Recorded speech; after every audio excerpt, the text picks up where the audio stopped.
Welcome back to Eternal Bible Stories.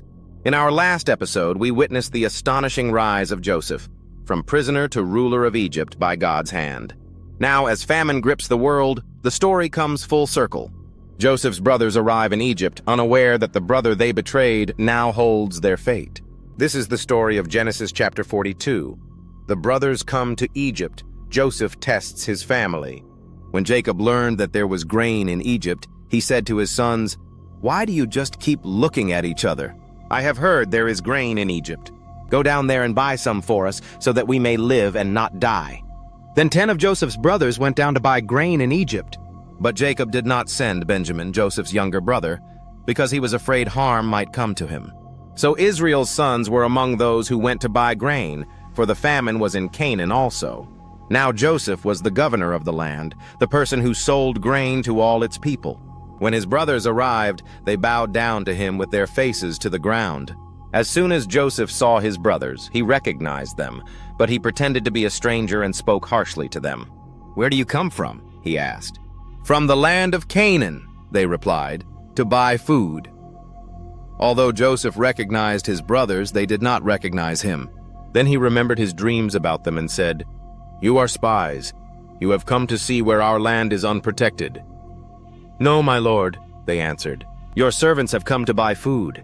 We are all the sons of one man. We are honest men, not spies." Joseph said to them, "No, you have come to see where our land is unprotected." They replied, "Your servants were 12 brothers, the sons of one man in the land of Canaan. The youngest is now with our father, and one is no more." Joseph said to them, "It is just as I told you, you are spies. This is how you will be tested. As surely as Pharaoh lives, you will not leave this place unless your youngest brother comes here. Send one of your number to get your brother. The rest of you will be kept in prison, so your words may be tested." And he put them all in custody for 3 days. On the 3rd day, Joseph said, "Do this and you will live, for I fear God. If you are honest men, let one of your brothers stay here in prison, while the rest go and take grain back for your starving households.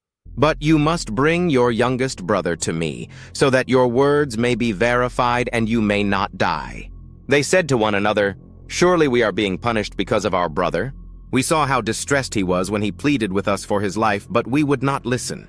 That's why this distress has come on us." Reuben replied, "Didn't I tell you not to sin against the boy? But you wouldn't listen.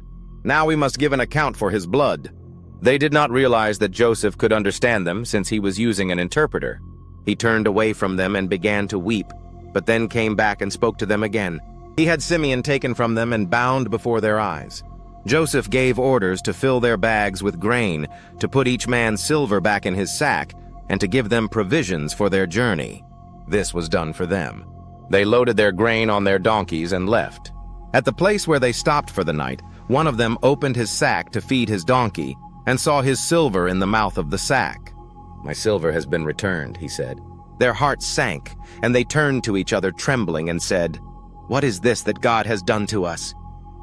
When they came to their father Jacob in Canaan, they told him all that had happened. Jacob said, "You have deprived me of my children.